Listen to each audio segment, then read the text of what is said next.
ನಮಸ್ಕಾರ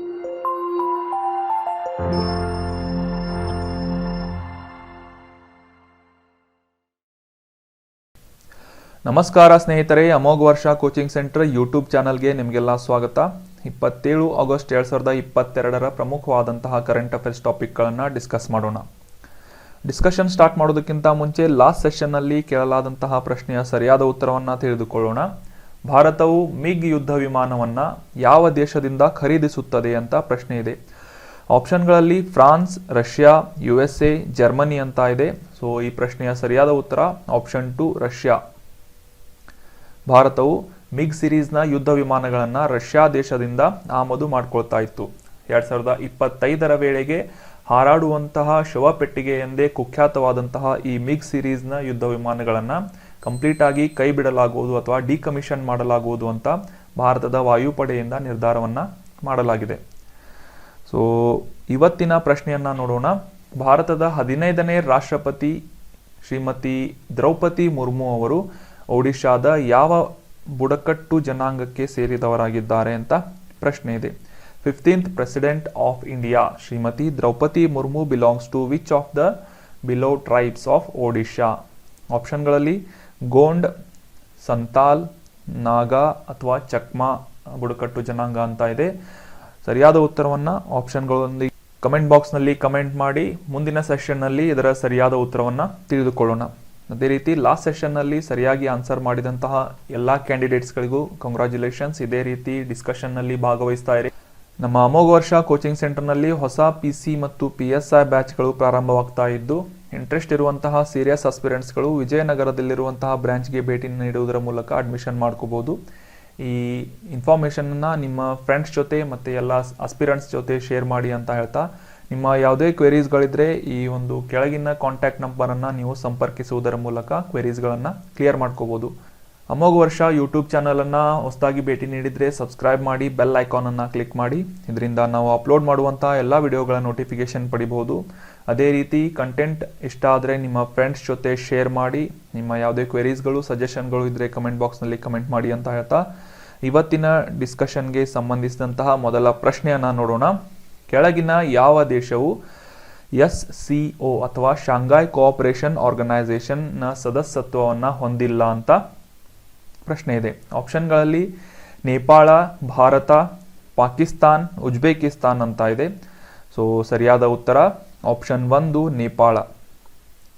ನೇಪಾಳವನ್ನು ಹೊರತುಪಡಿಸಿ ಈ ಕೆಳಗಿನ 3 ದೇಶಗಳು ಶಾಂಘೈ ಕೋಆಪರೇಷನ್ ಆರ್ಗನೈಸೇಷನ್ನ ಸದಸ್ಯತ್ವವನ್ನು ಪಡೆದಿವೆ. ನೇಪಾಳ ಇದರ ಸದಸ್ಯತ್ವವನ್ನು ಹೊಂದಿಲ್ಲ.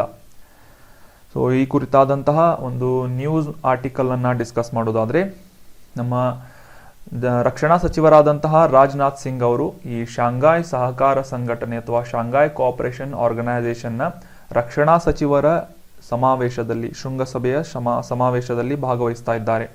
3 ದಿನಗಳ ಈ ಒಂದು ಭೇಟಿ ತಾಷ್ಕೆಂಟ್, ಉಜ್ಬೇಕಿಸ್ತಾನದ ರಾಜಧಾನಿಯಾದಂತಹ ತಾಷ್ಕೆಂಟ್ನಲ್ಲಿ ನಡೆಯಲಿದೆ. ಈ ಶಾಂಘೈ ಕೋಆಪರೇಷನ್ ಆರ್ಗನೈಸೇಷನ್ನ ರಕ್ಷಣಾ ಸಚಿವರ ಈ ಸಭೆ ಏನಿದೆ ಸೆಪ್ಟೆಂಬರ್ 15-16 ನಡೀಬೇಕಿತ್ತು. ಆದರೆ ಪ್ರೀಪೋಂಡ್ ಆಗುವ ಮೂಲಕ ಈ ಉಜ್ಬೇಕಿಸ್ತಾನದ ಸಮರ್ಕಂಡ್ನಲ್ಲಿ ಈ ಒಂದು SCOದ ರಕ್ಷಣಾ ಸಚಿವರ ಸಭೆ ನಿರ್ಧಾರವಾಗಿದೆ. ಸೊ ಈ ಶಾಂಘೈ ಕೋಆಪರೇಷನ್ ಆರ್ಗನೈಸೇಷನ್ ನ್ಯೂಸ್ನಲ್ಲಿರೋದ್ರಿಂದ ಇದರ ಕುರಿತಾದಂತಹ ಕೆಲವೊಂದಿಷ್ಟು ಸ್ಟ್ಯಾಟಿಕ್ ಪಾರ್ಟ್ಗಳ ಇನ್ಫಾರ್ಮೇಷನ್ ಅನ್ನು ತಿಳ್ಕೊಳ್ಳೋಣ. 2001ರಲ್ಲಿ ಈ ಶಾಂಘೈ ಕೋಆಪರೇಷನ್ ಆರ್ಗನೈಸೇಷನ್ನ ಸ್ಥಾಪನೆ ಮಾಡಬೇಕು ಅಂತ ನಿರ್ಧಾರ ಮಾಡಲಾಗಿತ್ತು. ಅದೇ ರೀತಿ SCOದ ಚಾರ್ಟರ್ ಅನ್ನು 2002ರಲ್ಲಿ ಸಹಿ ಮಾಡಲಾಗಿತ್ತು. ನಂತರ 2003ರಲ್ಲಿ ಶಾಂಘೈ ಕೋಆಪರೇಷನ್ ಆರ್ಗನೈಸೇಷನ್ ಏನಿದೆ ಇದು ಜಾರಿಗೆ ಬಂದಂತಹ ವರ್ಷವಾಗಿದೆ. ಆದರೆ ಸ್ಟಾರ್ಟಿಂಗ್ನಲ್ಲಿ ನಮ್ಮ ಭಾರತ ಈ ಒಂದು SCOದ ಸದಸ್ಯತ್ವವನ್ನು ಹೊಂದಿರಲಿಲ್ಲ, ಖಾಯಂ ಸದಸ್ಯತ್ವವನ್ನು ಹೊಂದಿರಲಿಲ್ಲ, ಅಬ್ಸರ್ವರ್ ಸ್ಟೇಟಸನ್ನು ಹೊಂದಿತ್ತು. 2017ರಲ್ಲಿ ಭಾರತ ಮತ್ತು ಪಾಕಿಸ್ತಾನ ಈ ಶಾಂಘೈ ಕೋಆಪರೇಷನ್ ಆರ್ಗನೈಸೇಷನ್ನ ಖಾಯಂ ಸದಸ್ಯತ್ವವನ್ನು ಪಡೆದಿದ್ದಾರೆ. ಅದೇ ರೀತಿ ಈ ಒಂದು SCOದ ಕಂಪ್ಲೀಟ್ ಆದಂತಹ ಸದಸ್ಯತ್ವವನ್ನು ಪಡೆದಂತಹ ರಾಷ್ಟ್ರಗಳ ಲಿಸ್ಟನ್ನು ನೋಡೋದಾದರೆ, Kazakhstan, China, Kyrgyzstan, Russia, Tajikistan, Uzbekistan 2017ರಲ್ಲಿ ಭಾರತ ಮತ್ತು ಪಾಕಿಸ್ತಾನದೊಂದಿಗೆ ಒಟ್ಟು 8 ಸದಸ್ಯರ ಒಂದು ಪಟ್ಟಿಯನ್ನು ಈ ಒಂದು ಶಾಂಘೈ ಕೋಆಪರೇಷನ್ನ ಹೊಂದಿದೆ. ಇರಾನನ್ನು ಕೂಡ ಈ ಒಂದು ಅಬ್ಸರ್ವರ್ ಸ್ಟೇಟಸ್ನಿಂದ ಪರ್ಮನೆಂಟ್ ಮೆಂಬರ್ ಆಗಿ ಮಾಡ್ಕೋಬೇಕು ಅಂತ ನಿರ್ಧಾರ ಮಾಡಲಾಗಿದೆ 9ನೇ ರಾಷ್ಟ್ರವಾಗಿ. ಆದರೆ ಇನ್ನೂ ಆ ಒಂದು ನಿರ್ಧಾರವನ್ನು ಕಂಪ್ಲೀಟ್ ಮಾಡಲಾಗಿಲ್ಲ. ಸದ್ಯಕ್ಕೆ ಶಾಂಘೈ ಕೋಆಪರೇಷನ್ ಆರ್ಗನೈಸೇಷನ್ನಲ್ಲಿ ಒಟ್ಟು 8 ಸದಸ್ಯರ ರಾಷ್ಟ್ರಗಳ ಒಂದು ಸದಸ್ಯತ್ವವನ್ನು SCO ಹೊಂದಿದೆ. ಇನ್ನು ಇದರ ಮುಖ್ಯ ಮ್ಯಾಂಡೇಟ್ ಏನು ಅಂತ ತಿಳ್ಕೊಳ್ಳೋದಾದ್ರೆ, SCOನ ಒಂದು ಉದ್ದೇಶ ಏನು ಅಂತ ತಿಳ್ಕೊಳ್ಳೋದಾದ್ರೆ, ಯುರೋಪ್ ಮತ್ತು ಏಷ್ಯಾದ ರಾಜಕೀಯ, ಆರ್ಥಿಕ ಮತ್ತು ಮಿಲಿಟರಿಗೆ ಸಂಬಂಧಿಸಿದಂತಹ ವಿಷಯಗಳ ಕುರಿತಾದಂತಹ ಒಂದು ಇಂಪಾರ್ಟೆಂಟ್ ನಿರ್ಧಾರಗಳನ್ನು ಮಾಡುವಂತಹ ಒಂದು ಪ್ಲಾಟ್ಫಾರ್ಮ್ ಅನ್ನು ಈ ಶಾಂಘೈ ಕೋಆಪರೇಷನ್ ಆರ್ಗನೈಸೇಷನ್ ಮಾಡಿಕೊಡುತ್ತೆ. ಅದೇ ರೀತಿ ಯುರೋಪ್ ಮತ್ತು ಯುರೇಷಿಯಾದಲ್ಲಿ ಶಾಂತಿ, ಭದ್ರತೆ, ಸ್ಥಿರತೆಯನ್ನು ಕಾಪಾಡುವಂತಹ ನಿಟ್ಟಿನಲ್ಲಿ ಈ ಶಾಂಘೈ ಕೋಆಪರೇಷನ್ ಆರ್ಗನೈಸೇಷನ್ ಏನಿದೆ ಕೆಲಸವನ್ನು ಮಾಡ್ತಾ ಇದೆ. ಸೊ ಕಾನ್ಸೆಪ್ಟ್ ಕ್ಲಿಯರ್ ಆಯಿತು ಅಂತ ಅನ್ಕೋತೀನಿ. ಇನ್ನು ಮುಂದಿನ ಪ್ರಶ್ನೆಯನ್ನು ನೋಡೋಣ.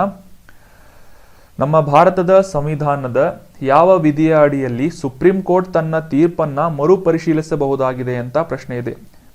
ರಿವ್ಯೂ ಅನ್ನ ಮಾಡಬಹುದಾಗಿದೆ ಅಂತ ಪ್ರಶ್ನೆ ಇದ್ದು, ಆಪ್ಷನ್ಗಳಲ್ಲಿ ಆರ್ಟಿಕಲ್ 165, ಆರ್ಟಿಕಲ್ 157, ಆರ್ಟಿಕಲ್ 137 ಅಥವಾ ಆರ್ಟಿಕಲ್ 138 ಅಂತ ಇದೆ.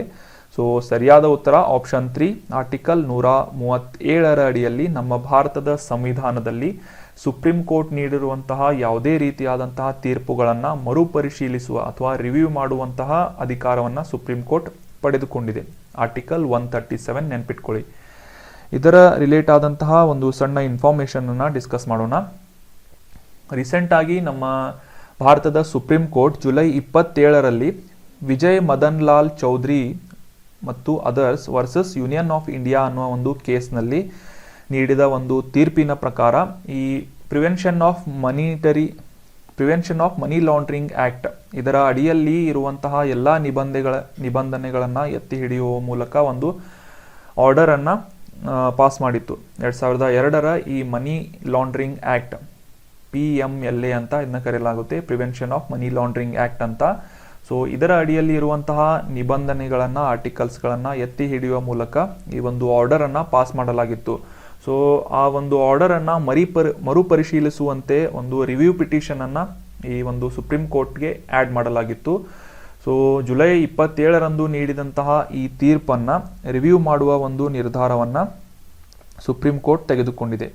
ಸೊ ಹೀಗಾಗಿ ಈ ಮರುಪರಿಶೀಲನೆ ಮಾಡುವುದು ಅಥವಾ ಸುಪ್ರೀಂ ಕೋರ್ಟ್ನಿಂದ ಆರ್ಡರ್ ಮಾಡಲಾದಂತಹ ಒಂದು ಜಜ್ಮೆಂಟ್ಗಳನ್ನು ರಿವ್ಯೂ ಮಾಡುವಂತಹ ಒಂದು ನಿಯಮ ಏನಿದೆ ನಮ್ಮ ಭಾರತದ ಸಂವಿಧಾನದ 137ರ ವಿಧಿಯ ಅಡಿಯಲ್ಲಿ ಮೆನ್ಷನ್ ಮಾಡಲಾಗಿದೆ. ಇದು ಈ ಒಂದು ಆರ್ಟಿಕಲ್ ಏನಿದೆ ನಮ್ಮ ಸುಪ್ರೀಂ ಕೋರ್ಟ್ಗೆ ತಾನು ನೀಡಿದಂತಹ ಎಲ್ಲ ತೀರ್ಪುಗಳು ಮತ್ತು ಆದೇಶಗಳನ್ನು ಮರುಪರಿಶೀಲಿಸುವಂತಹ ಅಧಿಕಾರವನ್ನು ಸುಪ್ರೀಂ ಕೋರ್ಟ್ಗೆ ನೀಡುತ್ತದೆ. ನೆನ್ಪಿಟ್ಕೊಳ್ಳಿ, 137 article number. Supreme court can review it's orders and judgements. So ಈ ಒಂದು ಸುಪ್ರೀಂ ಕೋರ್ಟ್ ನೀಡಿರುವಂತಹ ಯಾವುದೇ ರೀತಿಯ ತೀರ್ಪುಗಳು ಅಂತಿಮವಾಗಿರುತ್ತವೆ ಮತ್ತು ಎನ್ಫೋರ್ಸ್ಮೆಂಟ್ ಮಾಡುವಂತಹವಾಗಿರುತ್ತವೆ. ಆದರೂ ಕೂಡ ಅವುಗಳ ಒಂದು ಆರ್ಡರನ್ನು ರಿವ್ಯೂ ಮಾಡುವಂತಹ ಅವಕಾಶವನ್ನು ಈ ಸಂವಿಧಾನದ 137ನೇ ವಿಧಿಯಲ್ಲಿ ಅಡಿಯಲ್ಲಿ ಮಾಡಲಾಗುತ್ತೆ. ಆದರೆ ಕಂಡೀಷನ್ ಏನು ಅಂತಂದರೆ, ಯಾವುದೇ ಒಂದು ಆರ್ಡರ್ ಆದ ನಂತರ 30 ದಿನಗಳ ಒಳಗೆ ಈ ಒಂದು ಮರುಪರಿಶೀಲನಾ ಅರ್ಜಿಯನ್ನು ಸಲ್ಲಿಸಬೇಕಾಗಿರುತ್ತದೆ. ರಿವ್ಯೂ ಪಿಟಿಷನನ್ನು ಅಪ್ಲೈ ಮಾಡಬೇಕು ಅಂತಂದರೆ 30 ದಿನಗಳ ಒಂದು ಆರ್ಡರ್ ಮಾಡಿದಂತಹ 30 ದಿನಗಳ ಒಳಗೆ ಈ ರಿವ್ಯೂ ಪಿಟಿಷನನ್ನು ಹಾಕಬೇಕಾಗುತ್ತೆ ಅರ್ಜಿದಾರರಿಂದ. ನೆನ್ಪಿಟ್ಕೊಳ್ಳಿ, 137 article number in which the Supreme Court can review its orders and judgments. ಮುಂದಿನ ಪ್ರಶ್ನೆಯನ್ನು ನೋಡೋಣ. ವಿಮಾನವಾಹಕ ನೌಕೆ ಅಥವಾ ಏರ್ಕ್ರಾಫ್ಟ್ ಕ್ಯಾರಿಯರ್ ಆದಂತಹ INS ವಿಕ್ರಾಂತ್ ಯಾವ ದೇಶದಿಂದ ಆಮದು ಮಾಡಿಕೊಳ್ಳಲಾಗಿದೆ ಅಂತ ಪ್ರಶ್ನೆ ಇದೆ. ಆಪ್ಷನ್ಗಳಲ್ಲಿ ಫ್ರಾನ್ಸ್, ರಷ್ಯಾ, USA ಅಥವಾ ಮೇಲಿನ ಯಾವುದೂ ಅಲ್ಲ ಅಂತ ಇದೆ. ಸೊ ಸರಿಯಾದ ಉತ್ತರವನ್ನು ನೋಡೋದಾದರೆ ಆಪ್ಷನ್ 4 ಮೇಲಿನ ಯಾವುದೂ ಅಲ್ಲ. ಯಾಕಂದರೆ ಈ INS ವಿಕ್ರಾಂತನ್ನು ಭಾರತವು ದೇಶೀಯವಾಗಿ ಡೆವಲಪ್ ಮಾಡುವ ಮೂಲಕ ಭಾರತದ ಮೊದಲ ವಿಮಾನವಾಹಕ ನೌಕೆ INS ವಿಕ್ರಾಂತನ್ನು ಕಮಿಷನ್ ಮಾಡ್ತಾ ಇದೆ. ಸೊ ಇದರ ಕುರಿತಾದಂಥ ಆರ್ಟಿಕಲ್ ಅನ್ನು ಡಿಸ್ಕಸ್ ಮಾಡೋಣ. ನಮ್ಮ ಭಾರತದ ಕೊಚ್ಚಿನ್ ಶಿಪ್ ಯಾರ್ಡ್ ಲಿಮಿಟೆಡ್ನಿಂದ ನಿರ್ಮಿಸಲಾದಂತಹ ದೇಶೀಯವಾಗಿ ನಿರ್ಮಿಸಲಾದಂತಹ ಈ ಏರ್ಕ್ರಾಫ್ಟ್ ಕ್ಯಾರಿಯರ್ INS ವಿಕ್ರಾಂತನ್ನು ಸೆಪ್ಟೆಂಬರ್ 2ನೇ ತಾರೀಕಿನಂದು ಕಮಿಷನ್ ಮಾಡುವಂತಹ ನಿರ್ಧಾರವನ್ನು ಮಾಡಲಾಗಿದೆ ಅಂತ ಒಂದು ನ್ಯೂಸ್ ಇದೆ. ಏರ್ಕ್ರಾಫ್ಟ್ ಕ್ಯಾರಿಯರ್ ಅಂತಂದರೆ ಈ ಒಂದು ಹಡಗಿನ ಮೇಲೆ ಯಾವುದೇ ರೀತಿಯಾದಂತಹ ಯುದ್ಧ ವಿಮಾನಗಳನ್ನು ಲ್ಯಾಂಡಿಂಗ್ ಮಾಡುವಂತಹ ಅವಕಾಶವನ್ನು ಈ ಏರ್ಕ್ರಾಫ್ಟ್ ಕ್ಯಾರಿಯರ್ ಮಾಡಿಕೊಡುತ್ತೆ. ಈ ಒಂದು ಇಮೇಜ್ನಲ್ಲಿ ನೋಡ್ಬೋದು ನೀವು, ಈ ಒಂದು ಜೆಟ್ ವಿಮಾನ ಏನಿದೆ ಈ ಒಂದು ಏರ್ಕ್ರಾಫ್ಟ್ ಕ್ಯಾರಿಯರ್ನ ಮೂಲಕ ಲಾಂಚಿಂಗ್ ಮಾಡ್ತಾ ಇದೆ. ಸೊ ಈ ರೀತಿಯಾದಂತಹ ದೊಡ್ಡ ಹಡಗುಗಳ ಒಂದು ನಿರ್ಮಾಣವನ್ನು ಕೂಡ ಭಾರತದಲ್ಲಿ ನಿರ್ಮಾಣ ಮಾಡಲಾಗ್ತಾ ಇದ್ದು, ಈ ಒಂದು ಸಿರೀಸ್ನಲ್ಲಿ INS ವಿಕ್ರಾಂತ್ ಮುಂಚೂಣಿಯಲ್ಲಿದೆ. ಇಂಡೋ ಪೆಸಿಫಿಕ್ ಪ್ರದೇಶದಲ್ಲಿ ಶಾಂತಿ ಮತ್ತು ಸ್ಥಿರತೆಯನ್ನು ಖಾತ್ರಿಪಡಿಸುವ ನಿಟ್ಟಿನಲ್ಲಿ ಈ INS ವಿಕ್ರಾಂತನ್ನು ಡೆವಲಪ್ ಮಾಡಲಾಗಿದೆ ಅಂತ ಹೇಳಿಕೊಳ್ಳಲಾಗಿದೆ. ಸೊ ಈ INS ವಿಕ್ರಾಂತ್ ವಿಮಾನ ಲ್ಯಾಂಡಿಂಗ್ ಪ್ರಯೋಗಗಳನ್ನು ನವೆಂಬರ್ನಲ್ಲಿ ಪ್ರಾರಂಭ ಮಾಡಿದ್ದು 2023ರ ಮಧ್ಯದ ವೇಳೆಗೆ ಇದನ್ನು ಕಂಪ್ಲೀಟ್ ಆಗಿ ಇದರ ಒಂದು ಆಪರೇಷನ್ ಕಾರ್ಯಾಚರಣೆಯನ್ನು ಮಾಡಲಿದೆ ಅಂತ ವರದಿಗಳು ಹೇಳ್ತಾ ಇವೆ. ಈ ಒಂದು INS ವಿಕ್ರಾಂತನ್ನು ಲಾಂಚ್ ಮಾಡುವ ಒಂದು ಸೆರೆಮನಿಯಲ್ಲಿ ನರೇಂದ್ರ ಮೋದಿ ಅವರು, ಭಾರತದ ಪ್ರಧಾನಮಂತ್ರಿಯಾದಂತಹ ನರೇಂದ್ರ ಮೋದಿ ಅವರು ಭಾಗವಹಿಸಲಿದ್ದಾರೆ ಅಂತ ಒಂದು ನ್ಯೂಸ್ ಹೇಳ್ತಾ ಇದೆ. ಸೊ ಈ INS ವಿಕ್ರಾಂತ್ ನಿರ್ಮಾಣದೊಂದಿಗೆ ಭಾರತವು ಕೂಡ United States, United Kingdom, Russia, China ಮತ್ತು ಫ್ರಾನ್ಸ್ಗಳಂತಹ ಅತ್ಯಂತ ದೊಡ್ಡ ರಾಷ್ಟ್ರಗಳ ಒಂದು ಗುಂಪನ್ನು ಸೇರಿಕೊಳ್ಳುವುದರ ಮುಖಾಂತರ ದೇಶೀಯವಾಗಿ ಈ ಏರ್ಕ್ರಾಫ್ಟ್ ಕ್ಯಾರಿಯರ್ ಅಥವಾ ವಿಮಾನವಾಹಕ ನೌಕೆಯನ್ನು ವಿನ್ಯಾಸಗೊಳಿಸುವುದು, ನಿರ್ಮಾಣ ಮಾಡುವಂತಹ ಸಾಮರ್ಥ್ಯವನ್ನು ಪಡೆದುಕೊಂಡಿದೆ. ನೆನ್ಪಿಟ್ಕೊಳ್ಳಿ, INS ವಿಕ್ರಾಂತ್ ಇದು ದೇಶೀಯವಾಗಿ ಡೆವಲಪ್ ಮಾಡಲಾದಂತಹ ಒಂದು ವಿಮಾನವಾಹಕ ಅಥವಾ ಏರ್ಕ್ರಾಫ್ಟ್ ಕ್ಯಾರಿಯರ್ ಆಗಿದೆ. ಮುಂದಿನ ಪ್ರಶ್ನೆಯನ್ನು ನೋಡೋಣ. DRDOನ ಹೊಸ ಅಧ್ಯಕ್ಷರಾಗಿ ಯಾರು ನೇಮಕಗೊಂಡಿದ್ದಾರೆ ಅಂತ ಪ್ರಶ್ನೆ ಇದೆ. ಡಿಫೆನ್ಸ್ ರಿಸರ್ಚ್ ಆ್ಯಂಡ್ ಡೆವಲಪ್ಮೆಂಟ್ ಆರ್ಗನೈಸೇಷನ್ನ ಹೊಸ ಚೇರ್ಮನ್ ಯಾರು ಅಂತ ಪ್ರಶ್ನೆ ಇದೆ. ಆಪ್ಷನ್ಗಳಲ್ಲಿ G. Satish Reddy, option 2 K. ಶಿವನ್, ಆಪ್ಷನ್ 3 ಸಮೀರ್ V. ಕಾಮತ್ ಅಥವಾ ಆಪ್ಷನ್ 4 S. ಸೋಮನಾಥ್ ಅಂತ.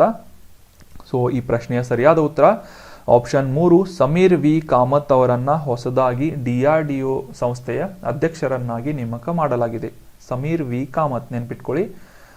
ಇದರ ಕುರಿತಾದಂಥ ಆರ್ಟಿಕಲ್ ಅನ್ನ ಡಿಸ್ಕಸ್ ಮಾಡೋದಾದ್ರೆ, ಕಾಂಟೆಕ್ಸ್ಟ್ನ ನೋಡೋದಾದ್ರೆ, ನಮ್ಮ ಭಾರತದ ರಕ್ಷಣಾ ಸಂಶೋಧನೆ ಮತ್ತು ಅಭಿವೃದ್ಧಿ ಇಲಾಖೆ ಅಥವಾ ಡಿಫೆನ್ಸ್ ರಿಸರ್ಚ್ ಆ್ಯಂಡ್ ಡೆವಲಪ್ಮೆಂಟ್ ಆರ್ಗನೈಸೇಷನ್ನ ಹೊಸ ಅಧ್ಯಕ್ಷರಾಗಿ ಸಮೀರ್ V. ಕಾಮತ್ ಅವರನ್ನ ಆಯ್ಕೆ ಮಾಡಲಾಗಿದೆ.